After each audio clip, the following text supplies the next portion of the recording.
Awesome. Well, thank you everyone for joining us today for this workshop with Rich Foreman on developing or the fundamentals of developing a mobile app startup. So we're excited to have you join us. My name is Cameron Law, and I serve as the Executive Director of the Carlson Center for Innovation and Entrepreneurship. And we serve as a regional hub and platform for providing accessible and approachable entrepreneurial education and support to enable startup founders of all backgrounds to scale and launch their businesses.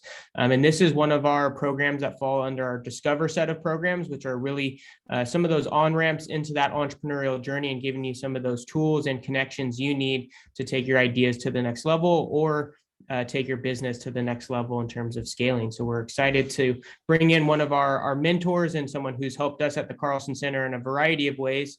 Rich Foreman, and I'm going to read his bio for all of you. You got to hear a little bit about his service, but Rich Foreman is the founding Chief Technical Officer of Cortico. He led the team that developed the Cortico Shield and Cortico Fire Wellness app. He leads Cortico's technical operations with over 25 years of experience in leadership, engineering, mobile application development, and sales. He has a BS in industrial engineering from the University of Washington and an MPA from Troy State University, and was an officer in the U.S. Navy, as you heard. He's also a co-author of his book, Tap into the Mobile Economy. So definitely setting the stage for today. He also started a company called Aptology, which was acquired in 2019. So we're in good hands here today with Rich Foreman, who will be taking us through the fundamentals of developing a mobile app startup. So feel free to take on over the screen, Rich, and I'll help facilitate any questions. So if you have questions as we go, feel free to use the raised hand feature. I'll keep an eye out for those. If you also want to throw them in the chat, I can help facilitate them on in. One ask is if you just remain on mute until you're either called upon or during the Q&A portion, just because that will make for a better recording experience and no muffling. So without further ado, I'll turn it over to you, Rich, and thanks for being here and supporting our entrepreneurial ecosystem. Thanks, Cameron, and thanks for the kind introduction. Oops, let me advance now. All right. So this is what I'm going to be talking about today. This is my agenda. I'm going to be talking about the groundwork necessary to develop an app for your startup. I'll talk about different ways to make money, and then I'll talk about the different ad models, and then I'm going to go do a brief overview of the app development process. I'll talk about what you need to do in developing selecting a developer, and then I'm going to touch briefly on to different alternatives to developing an app, and then also finally go over through app search optimization, at least the basics of it, and then I'll round up with some general advice if you're looking to develop an app for your startup. So let's talk about the groundwork. The first is the idea. Ideas come in multiple times. The idea for my first app was called I Mother Goose, which came when I was at the taking my daughter to the playground. So once you get the idea, the first thing I really suggest you do is do some research. And I'll just give you kind of an example. I had a client that just in order for me to engage him, he made me go through this extensive NDA process where he didn't want like the normal e-sign. I had to actually do a wet signature, FedEx to him, et cetera.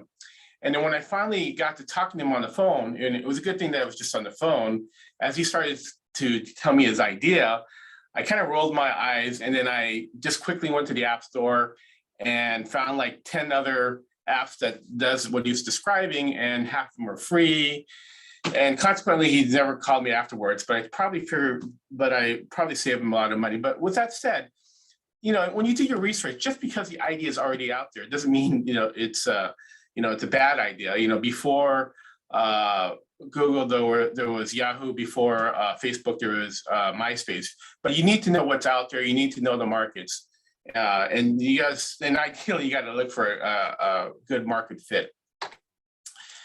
So if you've done your research and you think it's something to go for, you need to do a business plan. So this is kind of an old, antiquated picture of a business plan. What they're probably and Cameron, you're teaching the Canvas model at at the Carlson Center? Correct. We use Lean Canvas and the business model Right. Canvas. So, I say business plan, it's a catch-all, but more of the incubators, accelerators are moving towards the Canvas model. When I went through the Velocities program, they went through the Canvas model. But the point is, have a business plan, have a plan, so you start thinking through some of these ideas and all the things that's required for a business. And then as part of that, you also want to develop a marketing plan. And the reason I bring this up is that I've had clients that, where we've worked months and months to develop their app. It goes live on the App Store and nothing happens. And if you think about it, it's like having a book, the App Store has like over 1 million apps. So if you imagine that you just published a book and it's at the bookstore and no one can find it, it's a great distribution model, but you still have to figure a way to market that app. So let's talk about how you're going to make money. All right. So when I first talk about, developing apps, initially people think about, I'm going to charge, some amount of money for it. In this case, this app is this crazy app called Black Tie, which was like $1,000. So there is some people think it's the price of the app, but that's really, and there are some apps that do that, but I want to maybe there's a couple things. One is whatever price you charge for an app, Apple will take 30% of it. It's just their rules. It's their platform, their rules. The other way to make money through an app is through an in-app purchase. So for you guys who are, this is actually a screenshot from Clash of Clans. When Clash of Clans first came out, it was a top. It still is one of the top apps. And I wanted to understand how people made money, how they made money from it.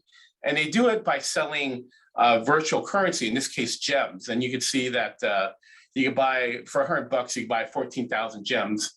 And just an aside, as I started as more of a research project, to this day, I still play Clash of Clans. And I think I spent $50 to get some stupid, to have enough gems to buy a builder. But what I'm going to do is just I'm taking a quick screenshot here of the top grossing iPhone apps. And this is an older screenshot, but in general, it's kind of what you see. And if you look at this, all the top grossing iPhone apps are all free. So they basically are making money in this case here through in-app purchases. So the reason I point this out is that and this is just my advice, in general, for your app to be successful, it has to be free. If you put a price on it, it's a barrier for people to download that app. So we had a customer that their app actually had thousands of downloads a week. As soon as they charged 99 cents for that app, it went from thousands to 40. So as you develop your app, think of it has to be, my suggestion, it has to be a free app. You have to figure out how to monetize it from a free app. This is advertising. Advertising is actually a huge way to make money. And I'm actually going to go more into the different advertising models in the next section. So this is probably something that you don't think about, is licensing the app. And so in other words, you can make an app and then license it to either license the technology or license almost like a software as a service. You could actually generate revenue by like rent or charging a client for that app. A good example is the company that I'm a CTO for. We make custom apps for police and fire departments. And so what we do is, in order to do that, we actually get an annual charge. We charge them annually for that service. So that's another way that you can think of, another way that you can generate revenue. So another way is to change your business process. So maybe Cameron or anybody, or they can raise your hand. Anybody have an idea what these apps have in common? This is the audience participation mod. Come on, Cameron, what do you think? Feel free to unmute yourself. What do these all have in common? Is it's a was gonna say freemium or something, but All right. advertising. All right, I think I stumped Cameron, but what they are is before they were apps, they were websites, but the app fundamentally changed the way they did business. So, for example, in the case of Chase, before their app, you would actually go into a bank teller, an actual physical bank, a brick and mortar bank, to deposit your money. After when the app developed, you could actually just take a picture of their check and deposit directly. So fundamentally changes the way they do business. And I've talking to people at Chase, and if you go there, they actually, a lot of the older banks, may have like 8 or 9, windows. But the reality is you only see like two windows open. And then, and what happens is if there's any kind of line that starts forming, the people at the back, that sit on those desks, they're called bankers. And what they'll do is they'll gently sit you down, they'll do whatever the transition you're looking for. And then maybe they'll try to, sell you on a refi or a new credit card or something. So it's a fundamentally different way of doing business. With Fandango, and this is, really dating, maybe Dick and I know this. It used to be when Fandango first came out, if you bought a ticket, you literally had to print the ticket out on your home printer and then take that barcode and get into the theater. So now when you can buy it from the app, and then they could scan it, and revenues almost doubled when the app came out. So these are just examples of how an app can change the business process and fundamentally, improve it. The other way is, and this is is to deliver a service or product. We all are aware of Uber and Lyft. The image on the right hand side is Doctors on Demand.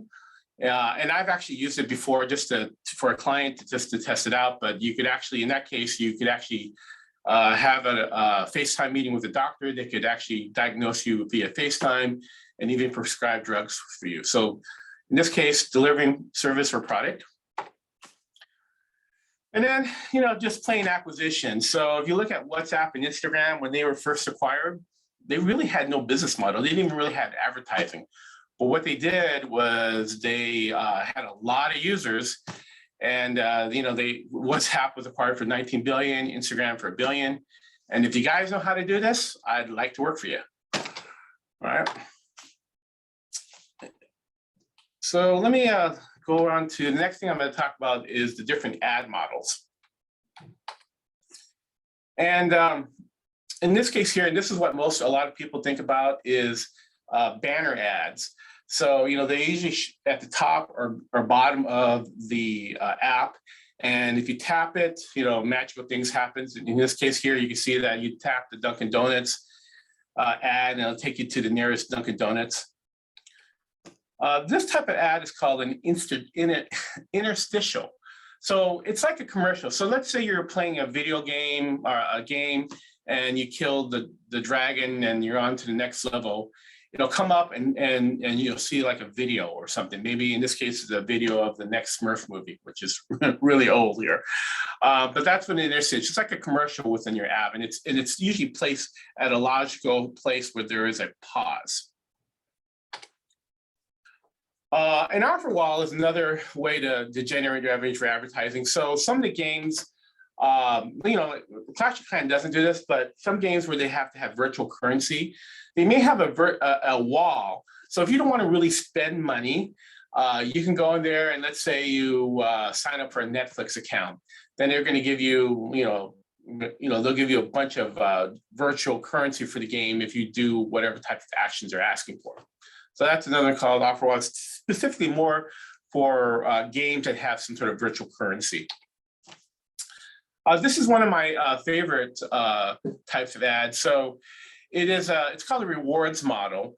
And Brian Wong, we actually interviewed Kip, their founder is Brian Wong. But what that model is let's say your app has some sort of achievement or some sort of, the classic case is, you're playing a video game, you kill the dragon, and then something pops up. It says like, congratulations, you killed the dragon.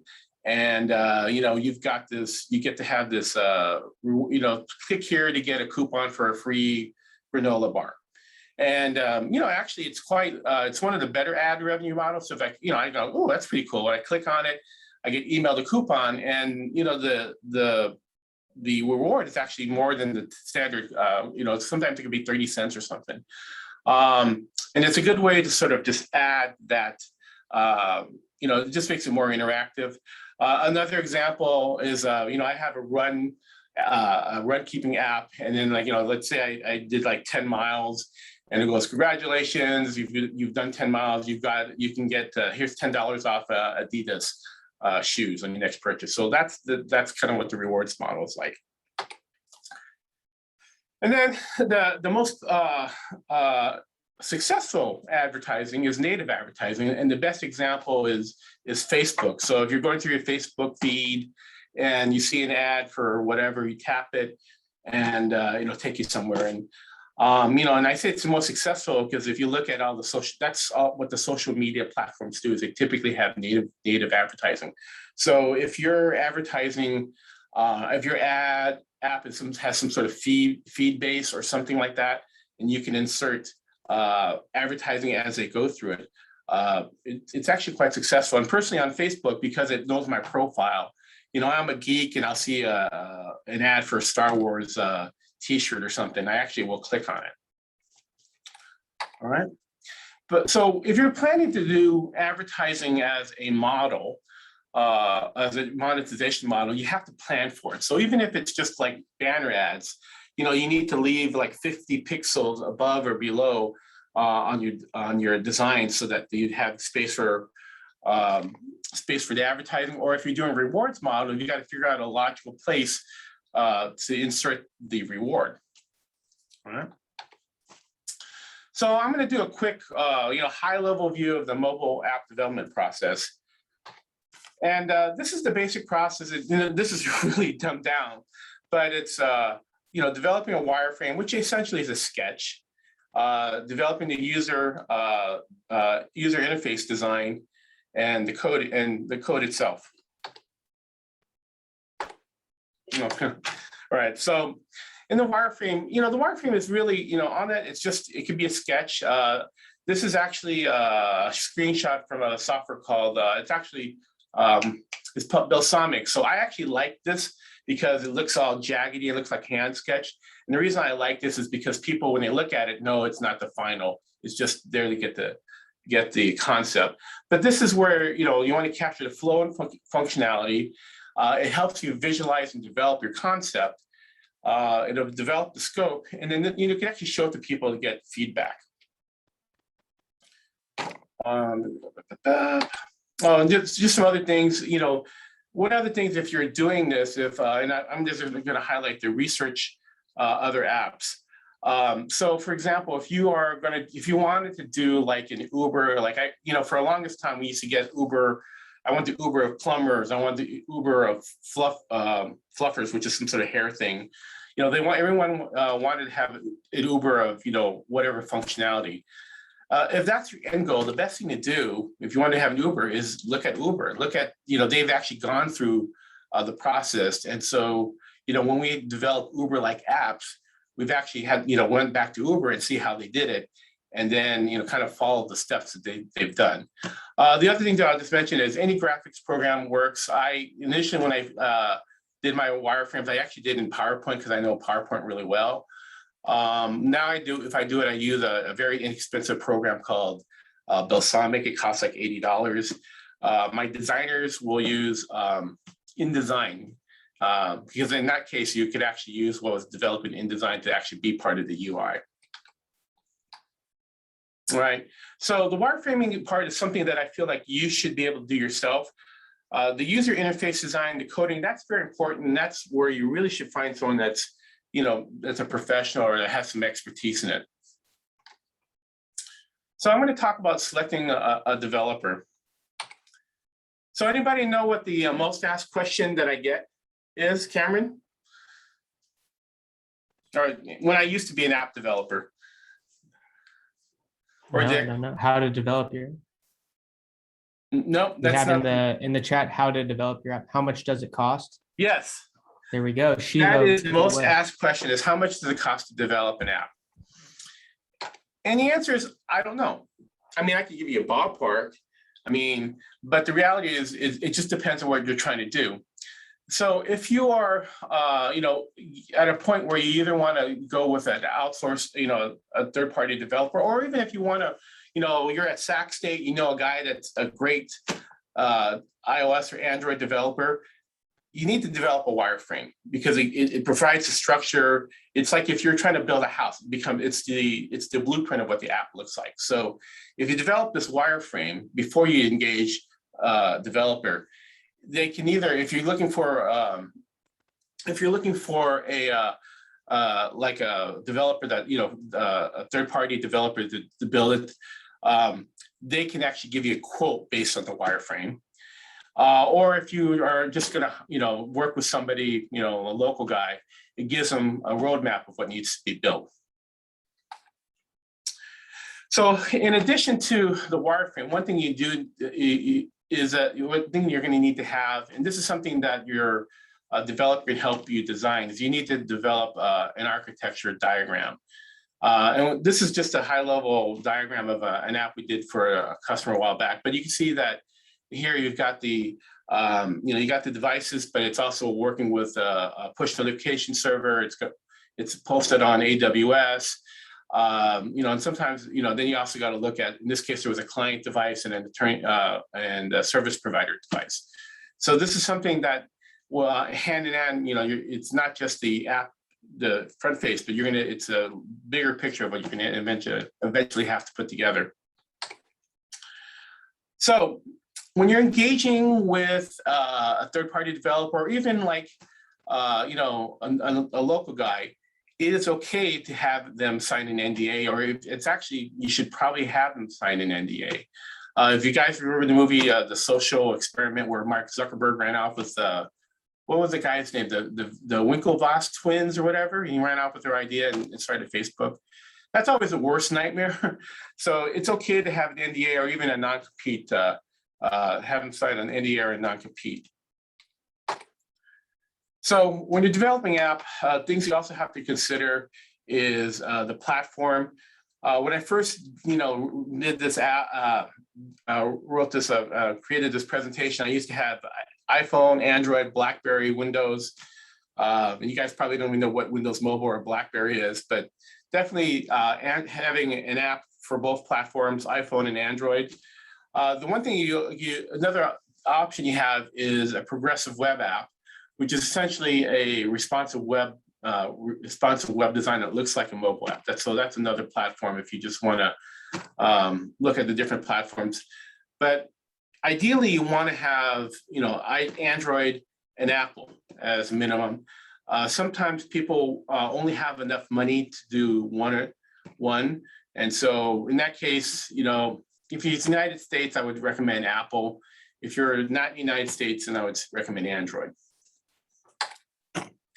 And then in addition to the app itself is the front end, you're going to have to develop typically there is a database that it talks to. So for example, Yelp is just really, if you look at Yelp, it's just a database app. It's going to query based on your location, your food preference and ratings and all these other platforms. So the app talks to a database in the cloud and there's a query, the cloud sends back a message, let's go eat at these different restaurants.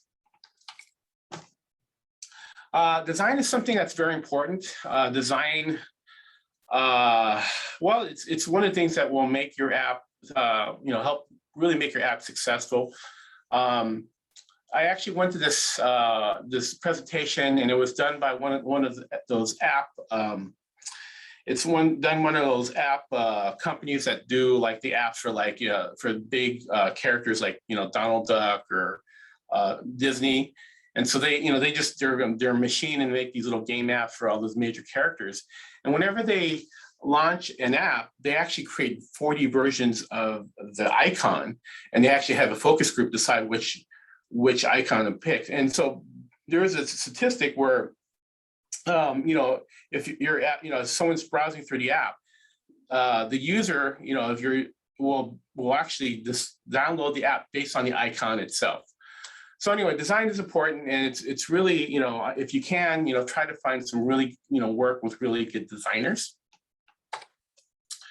If you're choosing to work with and this is Apptology, our portfolio page, but if you're looking to go with a third-party provider, look at the apps that they've done in the past, download it, check it out, look at the design, if it's buggy or not. If you are working with a local developer, do the same thing. Ask them to see what apps they've developed in the past, and then based on that. So this is actually pretty important here, and that's the source code. So my very first app I developed was called iMotherGoose, and I met this guy. We worked months and months. He didn't have any expertise in app development, so I actually bought him an Apple computer, a Mac notebook, and I got him working, and he figured it out, and we developed a series of apps, and then we even got we actually got on KCRA. We got a little bit of press, and then what stopped it hard was he made this comment that he owns the source code. And he did, because he because he actually wrote it, he owned it. And I had to, basically walk away from that company because I couldn't do anything with it. So if you work with a third-party developer, make sure that, whatever the agreement is, that it is in writing that at the end of the project, you will own the source code. Also, if you're working with, the guy that the great developer that you found in your dorm, make sure that if he works on it, the source code is owned by the startup, so that he can't walk away with it. All right. So there's lots of different processes right now, and they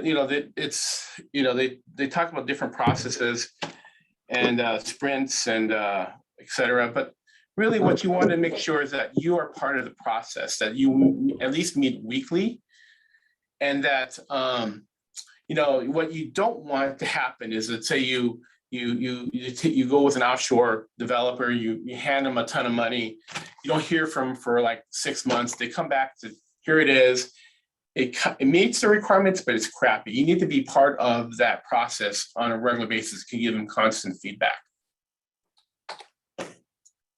So there's a couple ways to do this. Most developers will want to do hourly, as a developer, as a former developer, that's how I would want it. That makes sure that my costs are captured. But if you can, you want to go with a fixed price. In other words, you give them the full requirements, and you give them the wireframe, the architecture, and everything, and then give you a quote, and then you put all that into the contract that based off this wireframe and this architecture design that they will make an app that meets these requirements, and they can give you a fixed price project. Ideally, that's the best way. The downside is that whenever you make a change, and the later the change is, it's going to have to go through a change order, and that's typically expensive. And the other thing too is that the developers that will give you a fixed price project, in order to make sure that they capture their costs, they're typically going to inflate it a little. They're going to try to inflate it so that they aren't, that it captures, that they'll inflate the project because they want to make sure that they don't lose money. So something to think about is fault tolerance. I had a customer that contacted me, and they were actually they were in dire straits. They needed to finish their project by a certain deadline, and their developer had disappeared, gone, and wasn't following their email, or wasn't calling them, wasn't following up an email or text. They just lost a developer, and what had happened in that case was that the developer had a DUI, and he was thrown in county jail for a couple of weeks, so that's why they lost him. But I've seen this in other cases. I've seen a couple of local startups. They had a great developer, and that developer got a massive offer from Google, and they couldn't compete, so they lost those developers. So fault tolerance is trying to have a backup plan where there's another developer that can take over them. If that's one advantage working with a firm, is that they probably have multiple developers that can back you up if someone gets sick or whatever. The other thing that you want to think about is maintenance. So we've had customers, so you know how every year Apple upgrades their phone, but they also upgrade their operating system. So we're staring down, like right now we're staring down at iOS 14, from iOS 13 to iOS 14. And so there's going to be maintenance needed. So, and you need to plan typically for annual maintenance, just keeping the app on par with the local operating system. But in general, as you get feedback from your customers, you also want to be able to have the ability to update that. So this is something you want to talk about, is maintenance, but also what does support look like afterwards. And speaking of support afterwards, if you're doing with a firm, ask them what kind of warranty they have. Like after the app has been accepted, for example, and you find a bug, are they going to service it? Or are they going to charge you for it? So find out what kind of warranty they offer you. Then ask, if you're going with a third party or even local, just look at references. Just like if you're going to build a deck or do a home improvement, whatever contractor you are, you want to check the references and contact the references, ask them, how they were to deal with the quality, what the communication was like, and then base your, that'll help you base your decision. And again, if you are going with a third party, there is a price of it, but that's, to me, if you're looking for a third party, you're going to get really extremes. Like if you're going to go with an offshore team, you'll find some prices are ridiculously inexpensive. And then same breath, if you find an onshore team, you're going to find, quotes that are just, like it'll hit you in the face, like it was so expensive. So, but anyway, price is something that you should look at, but don't make it the end all be all. So let's talk about different alternatives to developing apps. And there are a few tools that are out there that you can use that are do-it-yourself. They basically have no code, low code, WYSIWYG interface. A good Barber is one. Builder.ai. When I was doing a Google search, Salesforce apparently has something. I didn't have a chance to look at it, but Salesforce has an app builder. And this is something you can Google. Typically have a trial period. So before you really commit, you might be able to just play with it first before you decide if you want to go with that. And then there's a kind of a cross between, there's like a templated service where, a firm may have a template, but they'll do the work for you. Mobile Roadie is one that does, they were the builders that made like Taylor Swift's app. Apptology, we actually made not only custom apps, but we also made apps built on templates. As you develop an app, if you're able to get your own development team or whatever, you should look at maybe cross-platform tools. These are some of PhoneGap is actually terrible. I put it up there because that was a standard for a while. React Native is actually excellent. Flutter is a tool developed by Google that actually our firm is using. But it's basically, you don't have to have two development cycles. You just have to have one development cycle, and it spits out code for iPhone, spits out code for Android.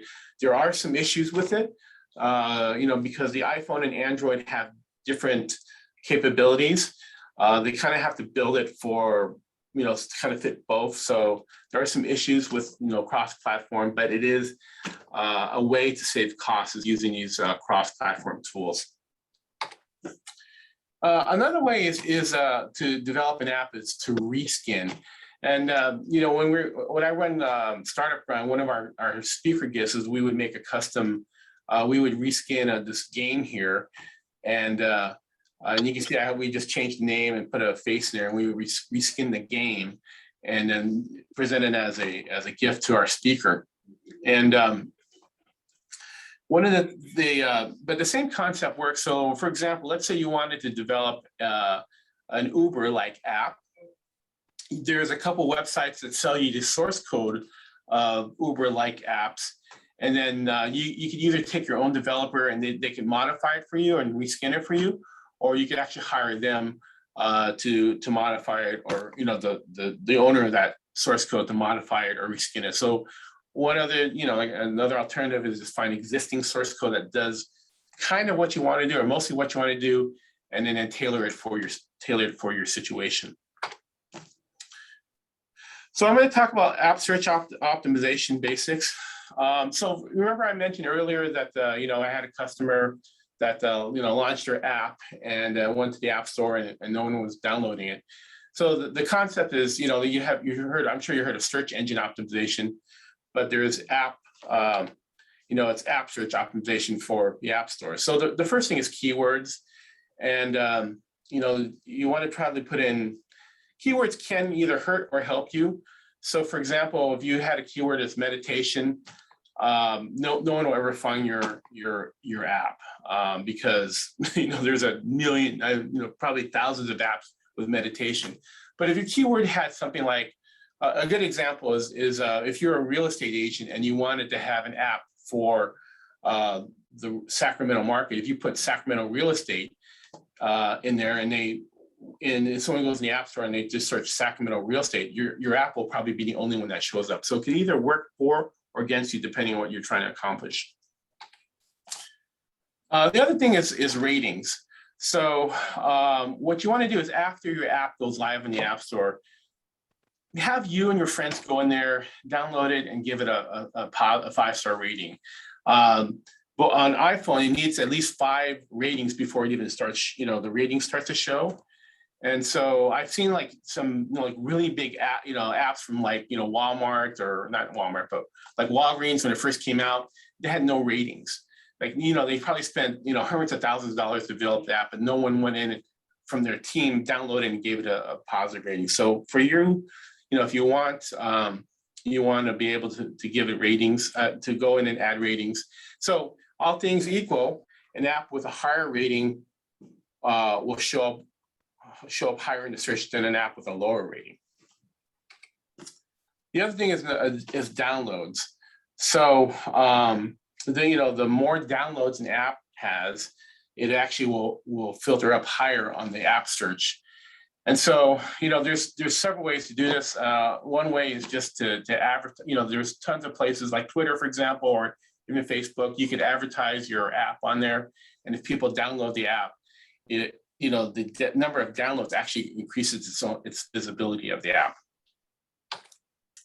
All right, so I'm going to end this on some advice here. And this is part of the entrepreneur. If you're trying to develop an app for your startup, I'd say initially solve a niche problem. And so this is an app we developed a long time ago, and it's for longshoremen. So longshoremen are those guys that take stuff off ships, off a ship and puts it on land, and they manage, basically offloads, they offload ship cargo from ships. And so when I first talked, I thought it was just kind of strange. And what the guy said, he was a longshoreman too. And what he did was, he kept a record of all his hours and his transaction physically on pen and paper. And so, whenever he logged, what ship he worked on, he logged it manually on a pen and paper. And so he thought, well, man, if I could develop an app for this, I could just, I can manage it on my phone. And so, to me, it makes sense. It's like, I would rather, manage something digitally than something on pen and paper. And if you look at it, there are 250,000 longshoremen in the United States. So if he was able to create a grid app, one is advertising becomes very simple, because there's only so many places that you can advertise to longshoremen. They have a magazine, and they have like their union. And let's say if he And he was doing it as a subscription model. Let's say he was doing 99 cents a month for the service. And I would gladly pay for that. If you got a dollar from 10% of the union worker, that's $25,000 a month. So you can see, you can solve a niche problem. That's maybe a good way to start. The other thing is developing your MVP, and Cameron's I'm sure you're going to talk about minimum viable product is what that stands for, not the Heisman Trophy guy. But as you're developing a product, you could sit there and you can just feature dump. Let's add this, let's add that. But the problem is, the more features you add in an app, the longer it takes to build and the more cost to build. So ideally what you want to do is you want to determine what features are necessary for to put in the app where it will be successful. And that's an art, but start going through the app and figure out what the core functionality is and start there. And then once it goes live, as you get feedback from the market and feedback from the users, you can then add features back to the app as you get requests and feedback from your community. The other thing is nail it and scale it. So there's a whole book on this, but I'll just give a couple of examples.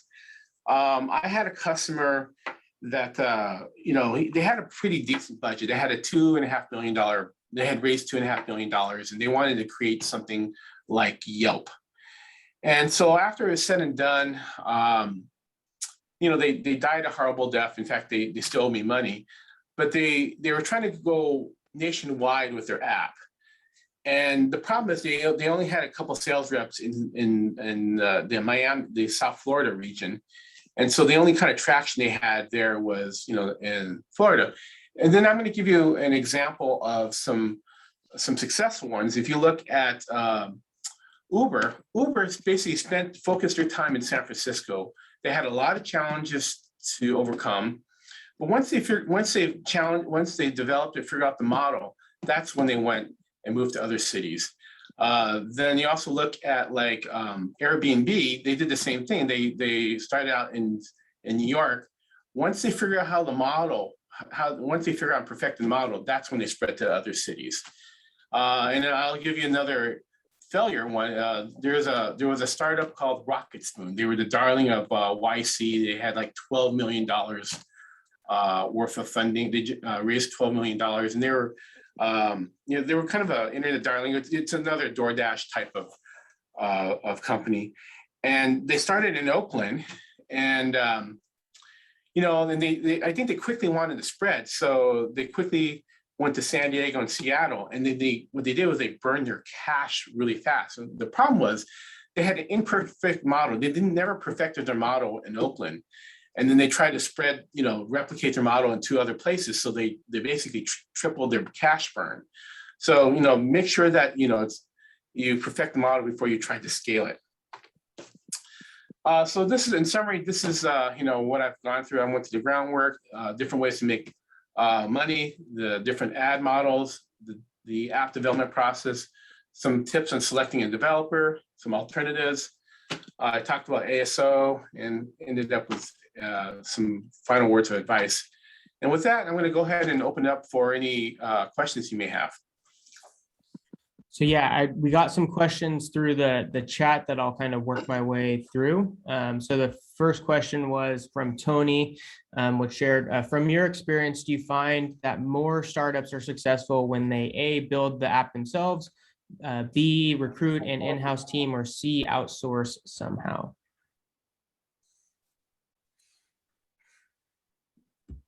So the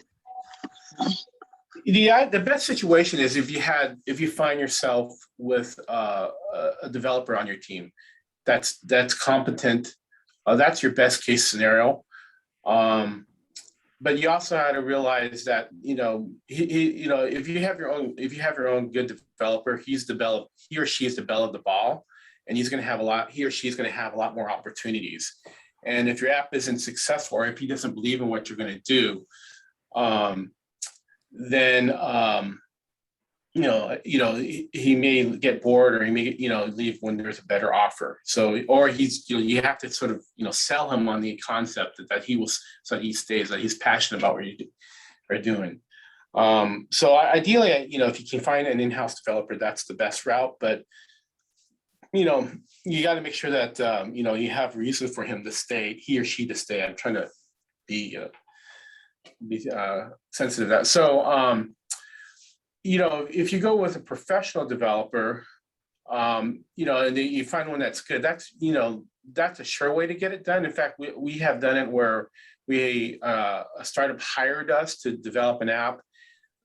We built the app, and then they got funding, and they hired their own developer, and then, we passed them the source code. The problem with that is a lot of pitfalls in going with third party, especially offshore. So, and I've seen, that's why I go through this whole section with, selecting the developer, because, we've seen, it doesn't just have to be offshore. I've seen it done also with onshore teams too. So, selecting going with the developer that knows your thing is probably a good way to do it, but it tends to be more expensive. But there's also kind of a pitfall that you might not have selected a good developer, and then you have more headaches than you accounted for. We have at least 3 more questions in the chat, just so you know, for time's sake, Rich. So from your experience, do you have a dev language that is best suited for apps that would be compatible for both Android and Apple? Our team actually recommends using React Native. We initially our team, when I say our team, on my old team, we recommended using native, basically going with 2 development cycles. For React Native, this is actually pretty good. And Cortico, the company, actually Lexipol, the company that owns Cortico, they've standardized on Flutter, which is a tool used by developed by Google. But I'd say initially look at React Native if you're looking for a cross-platform tool. All right. June, can you clarify your question around anything for seniors who are not students? Is that referring to the link that I shared? Yes, it is referring to the link that you shared. Yeah, so the link that I shared is for students that are at Sac State that are working towards the leadership initiative, which is part of the university. They would just sign in so they get credit for being here. So that's all that link is sharing. Never too learn. You're never too old to learn, June. Yeah, certainly can come on back. So the next question is from Ashley. Any advice for finding sponsorships for apps? This really goes back to more of fundraising, and fundraising for your startup. And there was a startup called Linked, and they built a construction software, an app. Well, it's more software for construction. And when they were trying to raise money, they had this exercise where they were supposed to go to all their potential customers and to see if they would be willing to, just a hypothetical, write them a hypothetical check. This is what this is what an exercise that Startup Grind had actually had them do to see, what kind of traction they would, if they would be willing to write a check for, their idea. And so they went through this exercise, and I guess the need was so great that the people they approached actually were willing to fund them, and they raised $400,000 because basically the software they were developing was addressing a need that they needed. So ideally, if you were trying to look for raising funds, one of the best ways is to see if the customers that you want to service is willing to fund you. So, that's, because, one is that helps prove you're, a market fit, and then you have potential customers, ready when you go live. So the next question is from Sophie, which goes, can you tell us more about the 30% that Apple takes? Oh, yeah. So if you have an app and you charge 99 cents for it, or has a download for 99 cents, Apple will keep 30 cents. Android has the same policy, but I think they just recently reduced that amount. A similar policy, but it's, the Apple owns that platform. And if you try to circumvent that, and there's ways to circumvent it where it's okay, but if you try to circumvent it, like they will not approve your app on the App Store. I've had one customer early on where they try to circumvent the in-app purchase, and Apple shut them down, and we had to retool it so they had in-app purchase. It's just, they own the platform, so that's how it goes. So, all righty. So we got about 3 more questions, and we got about, I would say, 4 minutes until I'll do some final wrap up. So this question is from Dimitri. What's your thoughts on Swift UI framework? Now, Swift is a language developed for Apple, so it's great if you want to just develop an app for the iPhone. Perfect. Next is from Ken Monk. So when starting up your app, is it better to have a fully built app when you release to public, or have a minimum functional app when releasing? So I know we talked about the MVP, but maybe speaking a little bit more to what that is. I think it's an evolution. So, if you think of any product when it first comes out, it's kind of crappy. And it's usually, as it ages and matures and gets feedback, it gets better. So you could be there indefinitely trying to figure out, all the features. And I've seen it where you're getting together and like, oh yeah, we could add this, we could add this, we could add this. But the more of this you add, the longer it takes, the more expensive it's going to build. So I really highly recommend go with, and that's the whole concept is minimum viable. Go with the minimum amount of features that you think it's going to be successful. And then, take it to market, get feedback, and reiterate. All right, one more question. So if you are considering bringing in a partner with coding skills, how does one not get Mark Zuckerberg? Great action verb there. If she has the vision and would like to protect themselves from essentially being robbed of the idea. In general, you need to get a lawyer to write up the agreements. You could use legal Zoom or something. They're very problematic, but get a lawyer. Cameron knows a few. I know a few lawyers that would be willing to write up the agreement. And don't get Mark Zuckerberg. I like that. I feel like that could be coined. All right. So let's see. If this person has an app for their online store, so they sell from within the app, do they still have to pay a cut to Apple or Google for what's sold inside? No. So you can have a free app and then sell physical goods. Apple does not want, like if you see, they don't want to have any part of physical assets. So if you have a delivery order, like pizza, they don't want that. They just want, but they want, if you're selling the app for, they want the cut of the app, or if it's digital goods. So like if you're trying to sell music or in-app purchase, they want that. But if it's like a physical good, or even like Uber, they don't want to take a cut of that because that increases the liability for them. So it's only, the in-app purchase is only for digital goods. So we probably have time for maybe one more question, and then I would like to wrap up with some ways to continue to plug into our resources and get further support. So if you have a question, feel free to unmute yourself and ask away. Hi, I have a question, Ashley. Yeah, go for it, Ashley. Yeah, go for it. You said that you mentioned that you need some lawyers who could help write up those agreements. How could we get that information from either of you, or your information? Cameron, you could just chat Cameron, and if Cameron is unresponsive, I can help out. But Cameron, I'm sure, those are the same people I know.